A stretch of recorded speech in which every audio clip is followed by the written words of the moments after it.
Hello to everyone. I am Shabnam Rahimli from the Azerbaijan Medical University. I'm the assistant of the surgical diseases department. I'm greeting all of you in our conference and I'm thanking to you for joining us.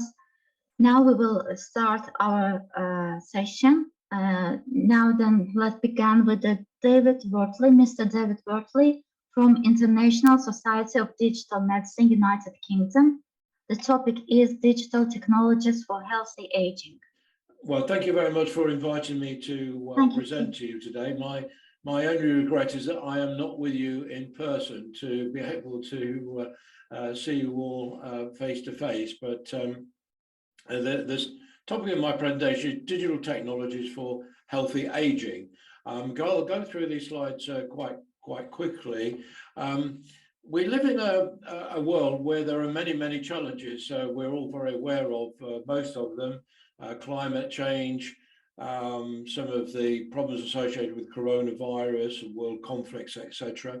But looking at the aging society challenge, I want to just set the scene to be able to explore the potential of technology to address this challenge. So why do we have this challenge? Well, one of the main reasons is that our longevity has increased enormously. So if you look at the period between 1800, when the average life expectancy globally was only 32 years old, to 2012, where now it's 70, you can see on this graph that we are living quite a lot longer. Not only are we living longer, we are dying from different things. So 100 years ago, we would most likely die from communicable diseases like coronavirus and other diseases of those times. But as we've been able to tackle those diseases, not only are we living longer, we're dying from what are called non-communicable diseases, which are largely the result of our lifestyles. And if we look at this chart, which I took off yesterday, it's called Death Meter. It monitors, how accurate it is, I don't know, but it paints a fairly accurate picture to make the point that most of the things that we've died from this year have been related to lifestyle related conditions like coronary heart disease, strokes, COPD, and COVID is not the most common cause of death. And in fact, it's probably twice as much as dementia. So lifestyle-related conditions are a major source of death. And at the same time, because of changes in our lifestyle and our demographics, we've gone from a situation where in 1945, certainly in the USA, there were 42 working people for every retired person. And by 2010, this has gone down to 2.9 people per retired person. And so we're living longer. We are dying of non-communicable diseases, and we are incurring more healthcare costs as we get older. So you can see this chart shows the cost of supporting retirement. And so pre-retirement in the ages up to 64, most of the time, the costs are a lot lower than the cost of retiring when we reach the age. And as a good example, my partner's father lived with us for the last year of his life. And this on the right-hand side, you'll see his daily drug routine.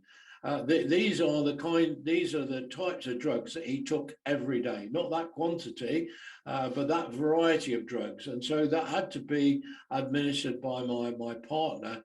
And when it came to the point where we knew that he wasn't going to live much longer, that drug regime was changed to what you see on the right-hand side with a much smaller number of drugs. So we've become quite dependent as a society on drugs to cure a lot of our problems. And what the implication of this is that we have an imbalance in the cost of our healthcare services. So we have a dwindling number of people able to support a bigger burden of healthcare costs when people get older. So there's a variety of things, but the principal point of this presentation, the principal point that I'm trying to make is that many of these conditions are a result of modern lifestyles, things like smoking, but more importantly, probably obesity. But we shouldn't also forget social isolation, because we've seen many changes in society over the last 50 years. And one of these is the fact that people no longer live with their family. You know, the children move away, often quite long distances. And so the care for the elderly has shifted from what used to be a family responsibility to people in the care homes. And elderly care in the UK and in other countries is a poor relation of public health services. And what coronavirus has done is really made us more aware of these kind of circumstances. The picture that you see on there is actually my mother when she was in hospital. She eventually died of dementia. So she went through the typical cycle that older people go through these days. So what we need to do, I think, is to make the transition from cure to prevention. And to do this, we need to find ways of changing our behavior in our lifestyle. This is the best chance that we have, not only increasing our lifespan, but also to ensure that we have as healthy and enjoyable life as possible once we retire. So how can technology solve the problem? Well, it's a little bit of a dilemma. It's a bit of a paradoxical situation, because on the one hand, it's very tempting to think that technology will sort out all of these health problems. It's done a fantastic job with developing vaccines, with tracking viruses. Many different areas of technology have made wonderful advances in health and life sciences. So it's very tempting to say, well, we don't need to worry because technology will solve it. We can carry on living the way we've got used to living. But on the other hand, we could, if we were maybe a little more responsible, see that it is not only is a tool that empowers us to manage our own health, it gives us a chance to take more responsibility for our own health and use technology in a positive way, rather than placing too much reliance on technology. So this I represented in this graph, and this is a phenomenon that research has shown that younger people today are increasingly feeling that they don't have any control over their life, that things happen to them. They don't have control over their life. Whereas when I was growing up, and it's always been part of my philosophy, is that I've always had some element of control over what happens in my life. So technology is very empowering, but it also has the temptation of simultaneously increasing us to increasingly dependent on technology and outside sources. So this is the challenge. How can we influence our lifestyle behavior and circumstances at an individual level, but also at scale? And I've described it as an approach which is a personalized, gamified and validated behavioral change. And what I want to do is look at some of the technologies that are playing a part in helping us to be able to control the health and well-being influences. And these primarily are our diet, our exercise, hydration, sleep, stress management, mindfulness, and also the social support. Now, these are the key things which affect our longevity and also the quality of life that we have. So I want to go through a number of different technology applications which help us to manage those. And each of those applications is based on a series of steps or a process.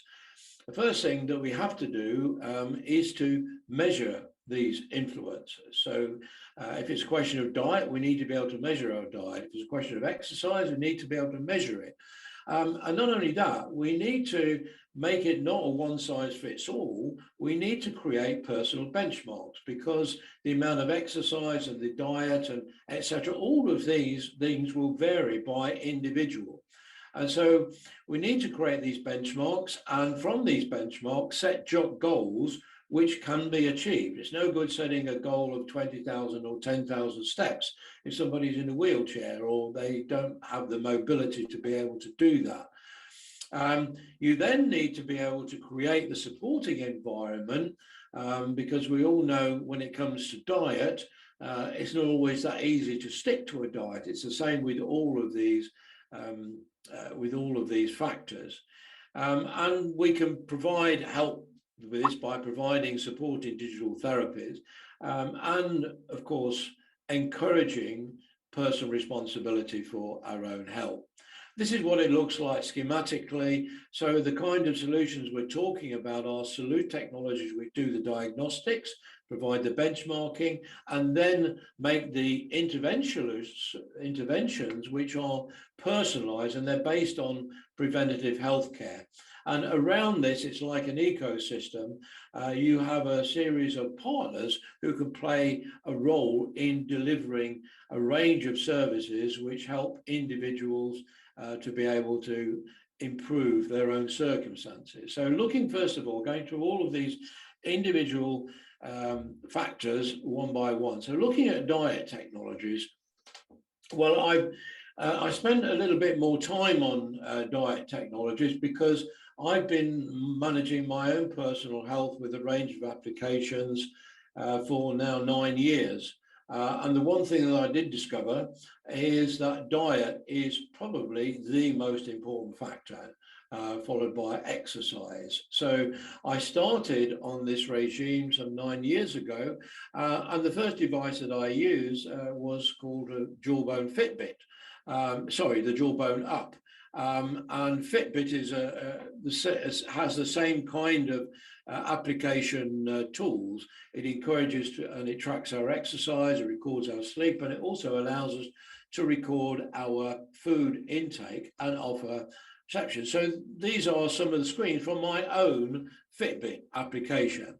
So on the left-hand side, you can see the dashboard that shows the results from the particular day when I took this snapshot. It shows my heart rate, it shows how much water I've drunk, how many calories I've undertaken. And then when I look at my food, day by day, it tracks my calorie intake, and it also allows me to break that down with a middle screen into carbs, fat, and protein. And it then gives me some information on how to set a calorie target, how it calculates that. And then on the right-hand side, it shows me some example recipes. So this is what I describe as a first generation one. Second generation, and again, this is also something that I'm exploring, is a much more personalized approach, and it uses epigenetics. So it basically takes a DNA sample from you and uses that sample to create a diet profile and calculates an optimal diet and exercise plan based on your DNA. So this is much more personalized and accurate than what you would get with Fitbit. And again, it offers advice, diet, exercise, nutrition. And these are what some of the screens that look like. The process is that you buy a package from a company like Moodoo, you take a sample of your saliva, you send that off, and then a week later they come back and they tell you what your genetics say about different aspects of your life. So for example, the second screen shows the carbohydrate response at the top, sugar response, overeating sweet food. So it shows you how much at risk you are of different dietary problems. And then it goes into some of the health insights, which again are personalized based on your DNA. So in my case, I have I have a chance of a greater physical decline with age. However, on the positive side, my testosterone doesn't seem to be able to decline with age. But at the bottom, it shows stress and aging, and I do have a higher risk of a greater level of stress. So all of these things then are fed into the application, and it gives you an analysis of your biological age, your eye age, your hearing age, your memory age. So my biological age is actually 4 years younger than my physical age, so I'm very pleased about that. But it then gives me an opportunity to set goals based on how much weight I want to use, whether I want to have fitness, increase my muscle tone, recover from injury, etc. A range of these applications, and then it translates that into a personalized advice and diet. So that's the second generation. The third generation, which doesn't actually exist yet, but the proof of concept does exist. And again, it uses epigenetics and is based on a DNA profile, but this time it factors in other things like medication.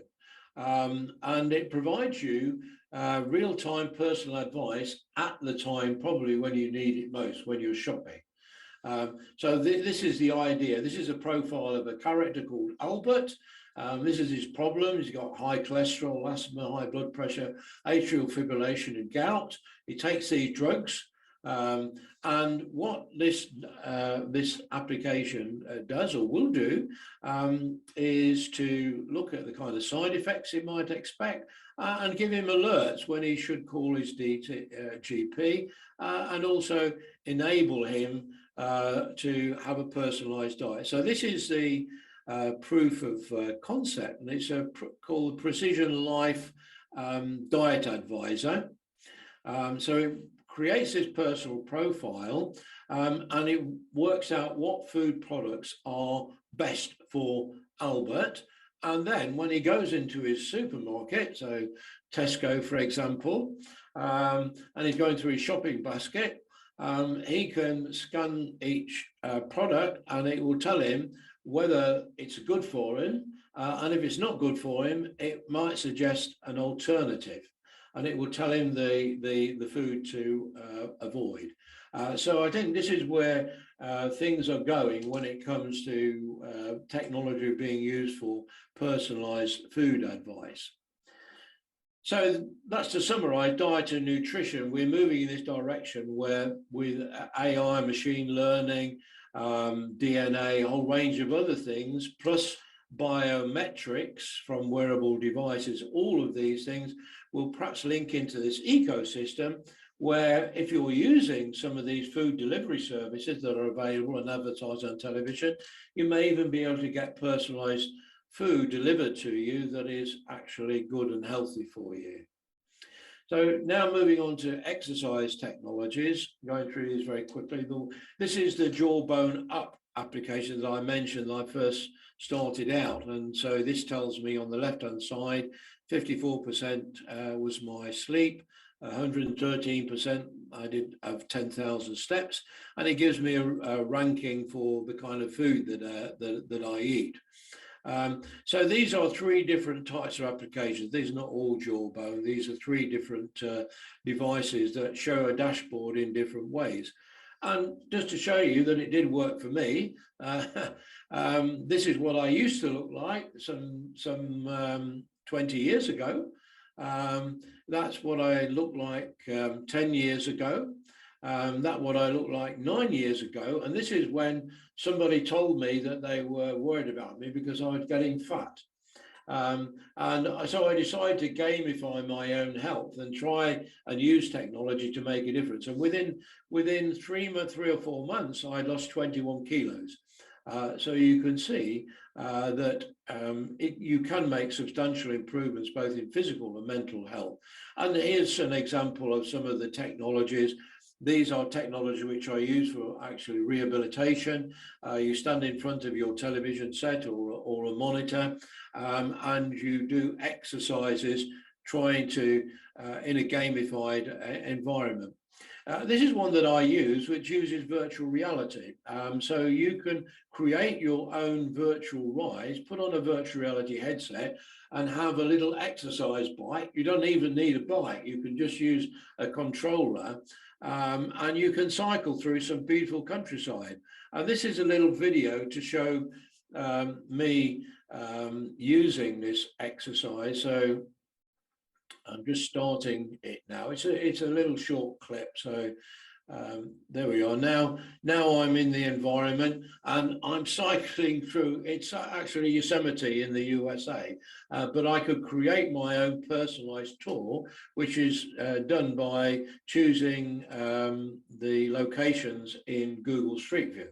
So you can cycle from anywhere to anywhere. And if I wanted to come to your university, as long as it's on Google Street View, I can set up my own bike ride exercise your university. So that's an example, and there are many other types of example. Hydration technologies, the simple thing is basically it's about providing nudges during the day, just to remind you to drink water. And as I've reminded myself, I do have a glass of water here. So on the left-hand side, you'll see a bottle, and this bottle will hold up to 8 liters. So it shows you at each time, it shows you the water level and prompts you. And the same with a mobile application used to prompt you when to drink water. Sleep technologies, these are also improving enormously. The Fitbit sleep scores show on the left-hand side. I get a rating, and generally my sleep score is around about 75, which is described as fair. But it shows the breakdown of the time I'm asleep, deep sleep, and sleep with your rapid eye movement, so you're dreaming then. And then on the right-hand side, there is an application, which is another device, which I'll show you on my wrist, which is a new device. And these devices are becoming more and more medical grade. Moving on to stress management. Again, it's about measuring your stress, setting personal benchmark goals, providing feedback, and giving you advice on how to change your habit. So these are a series of screens from mobile applications which help you to manage your stress. I also use virtual reality with digital therapeutics, and there are many different stress management technologies available to create relaxing environments. And finally, the social support technologies, things like Facebook Portal. As we improve on technology that helps us to connect with our family and our community in richer ways, this is also bound to help us with some particularly of the mental health issues. But if you are trying to diet, if you're trying to exercise, mental health plays a big role in helping to achieve that. So the secrets to healthy, active aging are about creating new lifestyle behavior habits. And when you get into a routine, they do become a habit. I do 10,000 steps every day, and the majority of those I do when I go for a walk at 9 o'clock. 9 o'clock to 10 o'clock is my walk time. It fits into my daily routine wherever I am in the world. But these technologies, importantly for older people particularly, must be plug and play. And if we use gamification, we can set these personal benchmarks with challenges that are linked to fun exercises or routines. We can also, with many of these applications now, involve our family and community in helping to support us. They need to provide feedback and diagnostics, both to help us track it, but also to motivate us. Principally, we need to get more control over our own health. And finally, just a plea from the heart is to think that, unfortunately, we've become to regard the elderly as a cost burden for many of the reasons I showed at the beginning of my presentation. People tend to be or can be a bigger cost burden as they get older, because that's when you tend to get ill. But having said that, we need to change our thought process and think of the elderly as an asset and not a liability. And if we think of them as an asset, that will help with their mental health and will create a richer society at the end of it. That finishes my presentation, and I just want to say, if you have any questions that you would like to ask, please ask them now.